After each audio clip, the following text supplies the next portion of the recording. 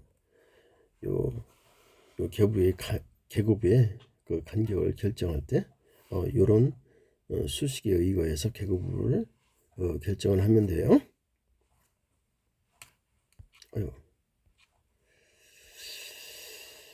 그 다음에 이제 이 논로에서는 반드시 누가 들어가야 되죠? 역회전할 수 있는 장치가 있어야 돼요. 역회전 왜 할까요? 이제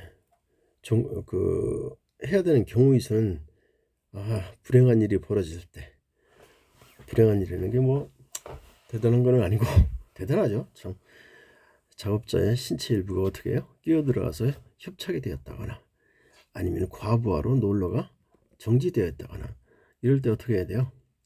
얘를 역회전시켜서 얘를 빼낼 수 있도록 해야 되겠죠. 그리고 이건 이제 그 운전할 수 있도록 회로를 구성하는 건데요. 역회전용 역상 회로 또는 보조 전동기 등을 이용해서 얘들을 급정지 장치하고 연동시켜서 짧은 시간 내에 조작이 가능한 구조로 만들어야 되는데, 자, 글쎄요, 뭐가 제일 좋을까요? 가장 편안한 게 역상 회로를 이 판넬에 이렇게 구성한다거나 이제 보조 장치가 있어야 되는데 얘 조작할 수 있다는 게 전부 다 어디 있어야 되겠어요? 예, 가까이, 작업자에 가까이 있어야 되겠죠. 그리고 역회전 속도면 역회전 거리는 응급구조 또는 과부하가 해소가 가능한 정도로만 설정하는 거지. 그러면 놀라가 생각을 해보세요. 이 과부하가 되겠다거나 아니면 응급구조 해야 될 때 얘가 몇 회? 뭐 1회 역회전? 이 정도면 다 빠져나오지 않을까요? 아니면 뭐 그 특성에 따라 안으로 더 끼어들어간 것들이 있다면 그 이상 더 필요할 거고요. 그러니까 적어도 1회전 이상은 해야 될 것 같아요.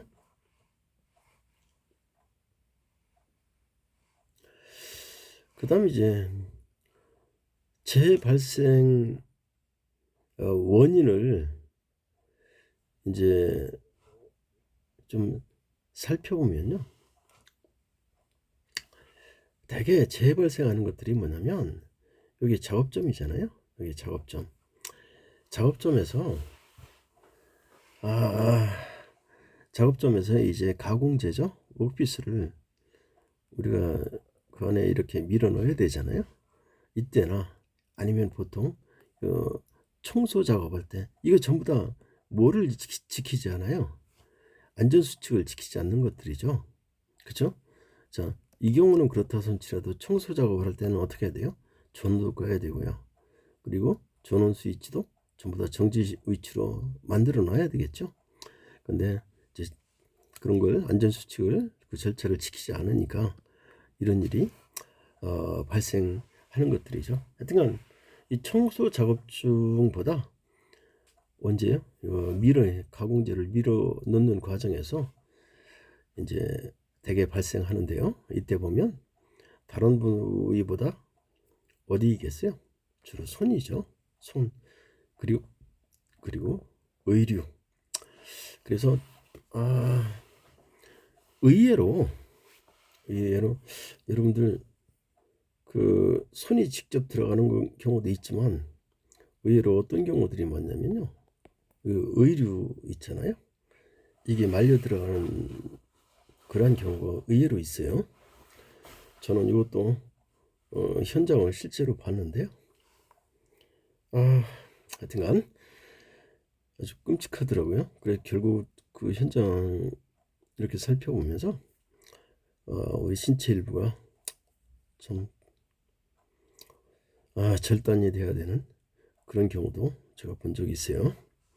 그래서 여기 특히 이런 거 회전풀이나 특히 이 벨트 같은 거 아주 여기에 잘 끌려 들어가요. 그래서 이런데 또 접촉해서 생기는 재해도 있고요. 그래서 우리는 이제 이 안전수칙이라는 게 있잖아요. 안전수칙 쭉 살펴보면 한 10개, 항목이 한 10개 정도 되는데요. 첫 번째로 우리가 시동할 때, 놀러기를 시동할 때 우리가 위험 연령에 사람이 있는지 한번 확인을 해봐야 돼요. 그러니까 이건 작업점 말고도 위험 영역이 있잖아요. 그런 부분에 사람이 있는지 확인을 해봐야 돼요. 사람이 있으면 확인하면 안 되죠. 이때는 항상 여러분들이 이런 부분을 전공하고 있잖아요. 그리고 놀러기 주거 작업 위치에 모든 위험을 확인할 수 없는 경우에는 시동 전에 우리가 이런 경우도 많이 일어나죠. 어떤 실제 이것도 제가 다 경험을 그 현장에서 살펴봤던 것들인데요. 예전에 진짜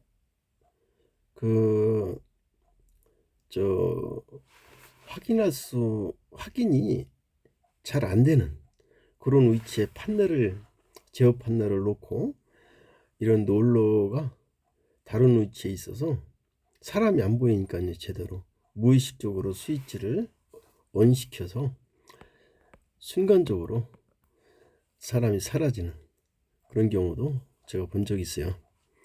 그래서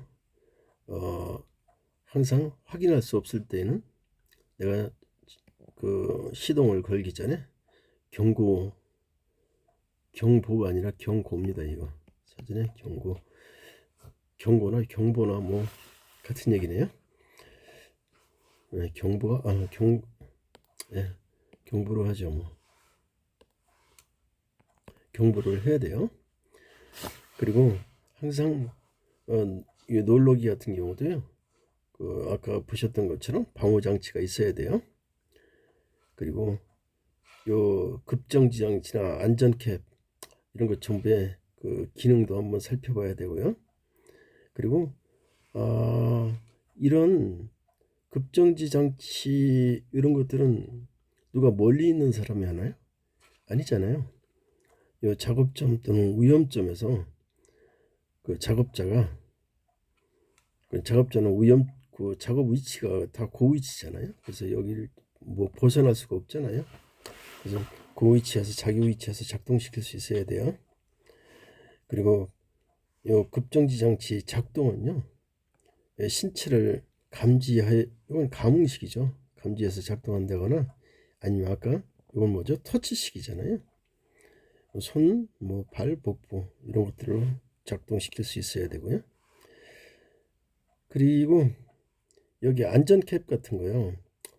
이게 특정 압력 이상 받는 경우에는 파열되거나 아니면 놀러 간격이 벌어져서 그 위험을 감소시킬 수 있어야 돼요. 만약에 이게 파열이 되지 않으면 이제 두 가지가 문제가 되겠죠. 하나는 놀러 구조체 어떻게 돼요? 어딘가에 제일 약한 부위에 기계적 구성품이 파열이 될 거라고요. 그래서 이런 것들이 다른 영역에 영향을 주지 않도록 하기 위해서 이 특정 이상 이 운전 압력이죠.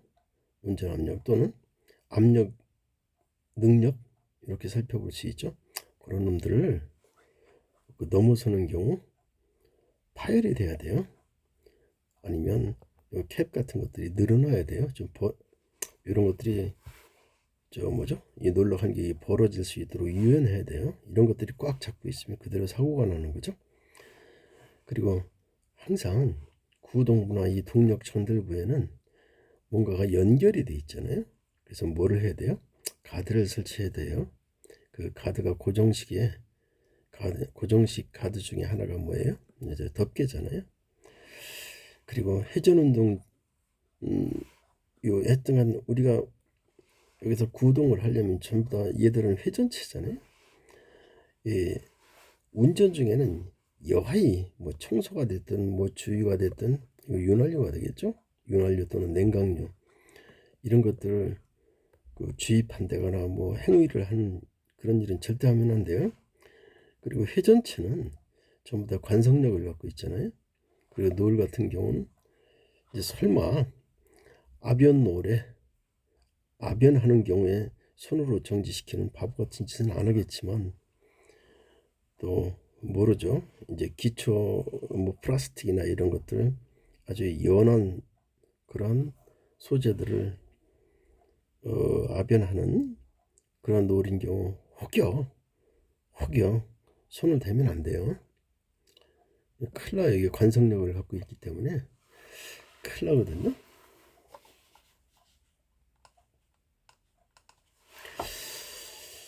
자, 이렇게 해서 여기까지 이제 5주차 3차식 강의를 다 종료하도록 하겠습니다. 수고하셨고요. 그리고 다음 주에는 이제 5장 진행을 할 건데요. 여러분들 제가 다음 주쯤에 공지를 해드릴 건데요.